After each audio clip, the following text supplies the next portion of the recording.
Hello friends, generally લોકો આવીને પૂછતા હોય છે કે આ થેરાપી શું છે. આજકાલ આ વર્ડ બહુ ટ્રેન્ડિંગ થઈ ગયો છે અને ઇવન સેલિબ્રિટીઝ બી થેરાપિસ્ટને મળી રહ્યા છે. બટ થેરાપીનો એક્યુરેટ મિનિંગ છે એ શું આપણને ખબર છે કે થેરાપી શેના માટે હોય છે, શા માટે હોય છે. બેઝિકલી એમાં ડિફરન્ટ ટાઈપની ટેકનિક હોય છે, એને સાયકોથેરાપી બી કહેવાય છે.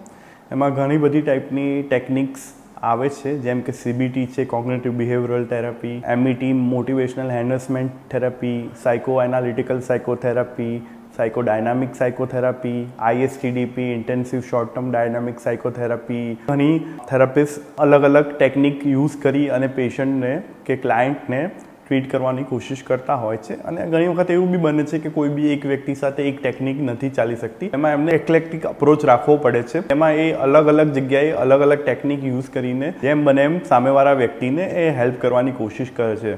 બટ ઇટ ડઝન્ટ મીન કે તમે જ્યારે થેરાપી માટે આવો છો એટલે એ ખાલી વન વે પ્રોસેસ હોય છે કે જેમાં થેરાપિસ્ટે બધું કરી અને મેજિકલ કોઈ બી એનું સિગ્નિફિકન્ટ રિઝલ્ટ આવી જાય, તો એ એક ભ્રમણા છે. કેમ કે આમાં એક કોલોબરેટિવ વર્ક હોય છે કે જેમાં 50% થેરાપિસ્ટનું અને 50% જે થેરાપી લેવા માટે આવ્યું છે એ ક્લાયન્ટનું હોય છે.